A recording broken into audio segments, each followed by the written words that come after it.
வணக்கம் நண்பர்களே, இது தமிழ் நண்பன் ஷார்ட்கட் சேனல். இப்போ நான் பார்க்க போகிறது அங்கன்வாடி பணியாளர்கள் சம்மந்தமான தகவல்கள் தான்.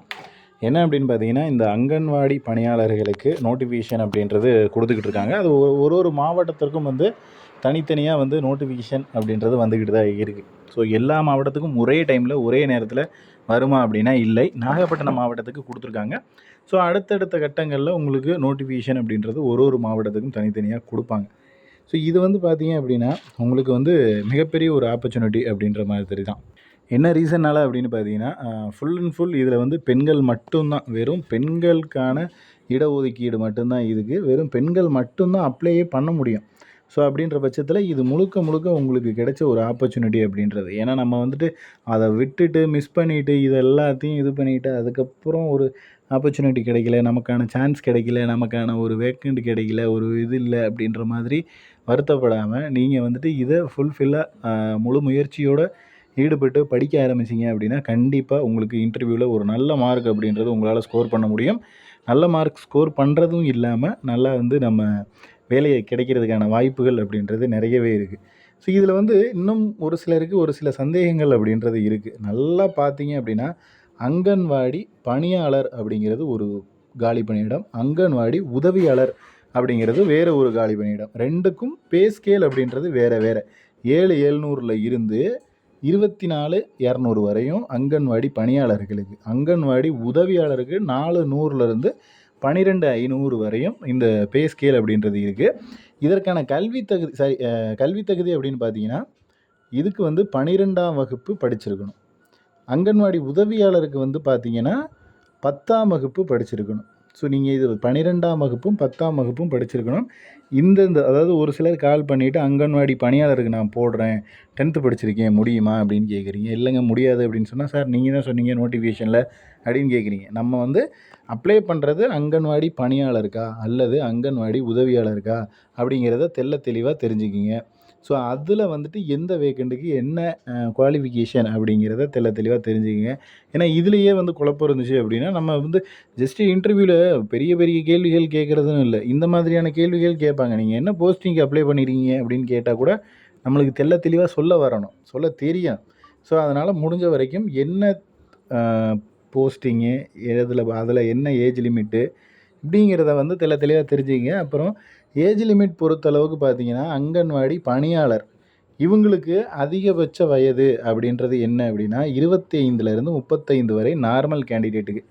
ஸோ யாராக இருந்தாலும் 35 வயசு, 25 வயசுக்கு மேலேயும் இருக்கணும், 35 வயசுக்கு கீழேயும் இருக்கணும், இதில் இருக்கணும். அடுத்து விதவையாவோ ஆதரவற்ற விதவையாவோ எஸ்சி எஸ்டி வகுப்பினரை சேர்ந்தவராக இருந்தீங்கன்னா 25லேருந்து 40 வயசு வரையும், அதாவது 35ல் கொடுத்தாங்களா ப்ளஸ் ஒரு 5 வருஷம், அப்போ 40 வயசு வரையும் இதுக்கு இந்த எஸ்சி எஸ்டி ஆதரவற்ற விதவைக்கு கொடுத்துருக்காங்க. அடுத்து மாற்றுத்திறனாளிகளுக்கு 38 வயசு வரையும் கொடுத்துருக்காங்க. இதுதான் இதற்கான ஏஜ் லிமிட். இது பணியாளருக்கு, கவனமாக கேளுங்க, அங்கன்வாடி பணியாளருக்கு. உதவியாளருக்கு ஏஜ் லிமிட் அப்படின்றது சேஞ்ச் ஆகும்.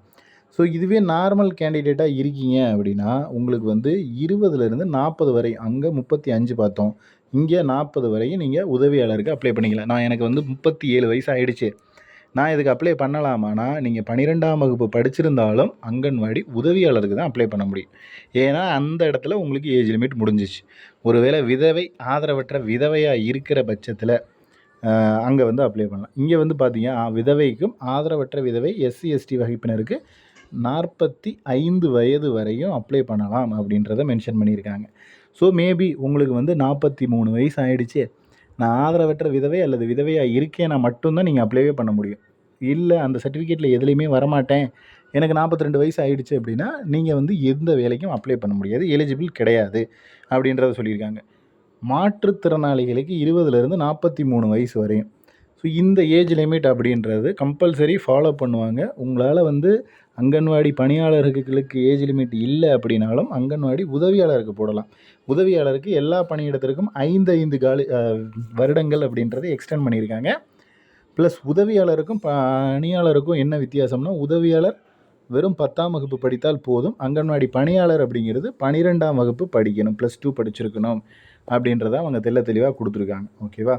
ஸோ இதுதான் அவங்க கொடுத்துருக்கிற ஒரு முக்கியமான விஷயம் அப்படின்றது. அப்புறம் வந்து செல்ஃப் அட்டஸ்டட் அப்படின்றதுலேயும் சந்தேகம். அதாவது பார்த்தீங்க அப்படின்னா, நீங்கள் செல்ஃப் அட்டஸ்டட் எப்படி போடுறது அப்படின்னா, முதல்ல உங்களோட சர்டிஃபிகேட் ஜெராக்ஸ் இப்படி இருக்குன்னு வச்சுக்கங்க. இதுதான் ஜெராக்ஸு A4 ஷீட்டில் இப்படி எடுத்துருப்பீங்க. இந்த ஷேப்பில் தான் இருக்கும் A4 அப்படிங்கிறப்போ.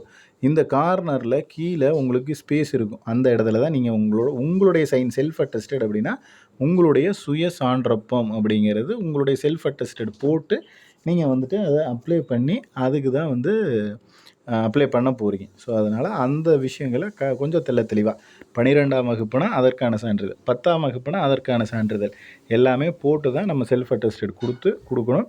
அதே போல் இது வந்து இப்போ வரைக்கும் நாகப்பட்டினம் நோட்டிஃபிகேஷன் மட்டும்தான் வந்திருக்கு. இதுக்கு மேலே இன்னும் வந்து இது வரைக்கும் எந்த நோட்டிஃபிகேஷனும் வரலை. மேக்ஸிமம் நாளை அல்லது இன்று இரவே வந்து நிறைய டிஸ்ட்ரிக்கு நோட்டிஃபிகேஷன் வர்றதுக்கான வாய்ப்புகள் இருக்குது. 7ஆம் தேதியிலேருந்து தான் அப்ளை பண்ண சொல்லியிருக்காங்க. மேக்ஸிமம் 7ஆம் தேதியிலேருந்து எல்லா டிஸ்ட்ரிக்டில் இருக்கிற நபர்களுமே எல்லாருமே அப்ளை பண்ணுவாங்க. அதே போல் இதில் வந்து போட்டி அப்படிங்கிறது கொஞ்சம் குறைவாக தாங்க இருக்கும். ஏன்னா வெறும் ஆண்கள் அப்படியே ஓரம் கட்டியாச்சு, எல்லாரையும் வெளியில் ரிஜெக்ட் பண்ணிட்டாங்க. அவ்வளோதான், முடிஞ்சு போச்சு. இதுக்கு ஆண்கள் போட்டி அப்படின்றது கிடையாது, வெறும் பெண்கள் மட்டும்தான். அப்படின்ற பட்சத்தில் உங்களுக்கு பாதி போட்டி குறைஞ்சிருச்சு. ஏன்னா அசால்ட்டாக நம்ம தானே பார்த்துக்கலாம், இந்த எக்ஸாம் தானே பார்த்துக்கலாம், இது என்ன தெரியாதா அப்படி இப்படின்னு எதையாவது ஒன்று மனசில் போட்டு நம்மளை கன்ஃபியூஸ் பண்ணிக்கிட்டு அதுக்கு காரணத்தை சொல்லிக்கிட்டு படிக்காமல் அது வந்து இது பண்ணுறதுக்கு இந்த மாதிரியான விஷயங்களை அவாய்ட் பண்ணிவிட்டு கொஞ்சம் இந்த மாதிரி நெகட்டிவாக யோசிக்காமல் திங்க் பண்ணாமல் நீங்கள் வந்துட்டு ஃபுல்ஃபில்லாக படிச்சிங்க அப்படின்னா, நல்லா ப்ரிப்பேர் பண்ணிங்க அப்படின்னா 100க்கு 100% உங்களுக்கு வேலை அப்படின்றது உறுதியாக இதில் கிடைக்கும். அப்படி இதில் எந்த ஒரு மாற்று கருத்தும் கிடையாது. விதவை மற்றும் ஆதரவற்ற விதவை மற்றும் மாற்றுத்திறனாளிகளாக இருக்கிற பெண்கள் தயவு செஞ்சு இந்த வேலையை அசால்ட்டாக எடுத்துக்க வேணாம். உங்களுக்கான ஆப்பர்ச்சுனிட்டி அப்படின்றது தான் இந்த வேலையில் இருக்குது. இதுக்கு சரியான நபர்கள் அப்படின்றது நீங்கள் தான். அதனால் முடிஞ்ச வரைக்கும் நீங்கள் இந்த வேலையை வந்து ஒரு கேர்லெஸ்ஸாக எடுத்துக்காமல் கொஞ்சம் நல்லா எஃபர்ட் போட்டு படித்து ப்ரிப்பேர் பண்ணி இன்டர்வியூ நல்ல முறையில் அட்டன் பண்ணிங்க அப்படின்னா கண்டிப்பாக வேலை அப்படிங்கிறது 100க்கு 100% கிடைக்கும். இதில் வந்து எந்த ஒரு டவுட்டும் இல்லை. இதில் வேறு ஏதாவது சந்தேகங்கள் அப்ளிகேஷன் போடுறதுலையோ இல்லை அப்ளிகேஷன் வர்றதுலையோ இல்லை இது சம்மந்தமாக வேறு ஏதாவது சந்தேகங்கள் இருந்தாலும் நீங்கள் தாராளமாக என்னோடய காண்டாக்ட் நம்பர் கீழே கொடுத்துருக்கேன். அதுக்கு கால் பண்ணிவிட்டு என்னென்ன டவுட்ஸ் இருக்கோ அதை கிளியர் பண்ணிக்கலாம். ப்ளஸ் ஸ்டடி மெட்டீரியல் அப்படின்றது இந்த ஒரு இன்டர்வியூக்கு நம்ம கொடுத்துக்கிட்டு இருக்கோம். ஸோ இன்டர்வியூ பேசிக் பார்த்தீங்க அப்படின்னா நமக்கு இருக்கக்கூடிய ஜென்ரல் நாலேஜ், இன்டர்வியூவில் என்ன கேள்விகள் வரும் அப்படின்னா நமக்கு என்ன மாதிரியான ஜென்ரல் நாலேஜ் இருக்குது அப்படின்றத பொறுத்து கேள்விகள் கேட்பாங்க. ப்ளஸ் அங்கன்வாடியை பற்றின சின்ன விஷயங்கள், தகவல்கள் அப்படின்றத தெரிஞ்சுக்கணும். அதாவது அங்கன்வாடியை பற்றி A to Z தெரிஞ்சுக்கிட்டு யாராலையும் உள்ளே போக முடியாது. பட் பேசிக்ஸ் அப்படின்றதாவது தெரியணும். அதனால் அதோட பேசிக்ஸ் அப்படின்றது கொடுத்துருவோம். Plus general knowledge means current affairs, அது ரிலேட்டடாக நம்ம கவர்மெண்ட் சம்மந்தமானது ரொம்ப முக்கியமான கேள்விகள் நம்ம கொடுக்குறத மட்டும் பார்த்தா இதில் இருக்கிற இன்டர்வியூ. ஏன்னா ஒரு 5 நிமிடம் இன்டர்வியூ பண்ணுவாங்க. அந்த 5 நிமிடமுக்கு நம்மளால் என்ன பேச முடியும், நமக்கு எந்த கேள்விகள் கேட்பாங்க அப்படின்ற மாதிரி மெட்டீரியல் கொடுத்துருக்கோம்.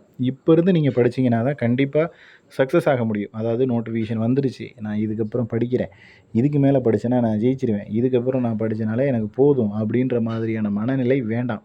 இன்னையிலேருந்து நான் அப்ளை பண்ணால் எனக்கு எலிஜிபிள் இருக்கா அப்படின்னா இன்னையிலேருந்து இந்த நிமிஷத்துலேருந்தே ஸ்டார்ட் பண்ணிடுங்க, படிக்க ஆரம்பிச்சிருங்க. ஏன்னா 38 மாவட்டத்துக்கும் தனித்தனியாக நோட்டிஃபிகேஷன் அப்படின்றது கொடுக்க போகிறாங்க. உங்கள் மாவட்டத்தில் நீங்கள் மட்டும்தான் எழுத போகிறீங்க. எல்லாரையும் தமிழ்நாட்டில் இருக்கிற எல்லாரும் போட்டி போட்டுலாம் இருக்க போகிறதில்ல. அதே போல் இன்னும் ஒரு முக்கியமான விஷயம் என்னென்னா, உங்களுடைய கிராமத்தில் ஒரு சில கிராமங்களில் இதை பற்றின அவேர்னஸ் இல்லாமல் அப்ளை பண்ணாமல் கூட ஒரு சிலர் இருக்க வாய்ப்பு இருக்குது.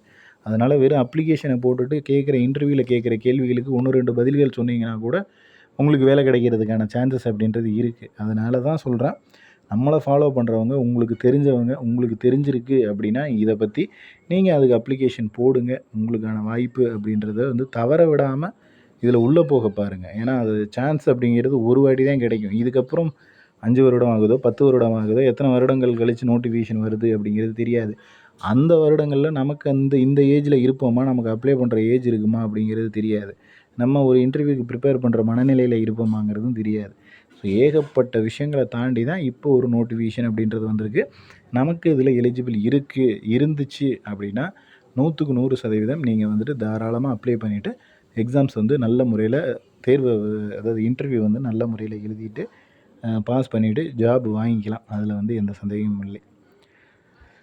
ஓகே, வேறு எக்ஸாம்ஸ் சம்மந்தமாகவோ இல்லை இதை அப்ளை பண்ணுறது சம்மந்தமாகவோ டவுட்ஸ் இருந்துச்சுனாலும் கீழே கமெண்ட் பண்ணுங்கள். நெக்ஸ்ட் அடுத்த வீடியோவில் பார்க்கலாம். தேங்க்யூ.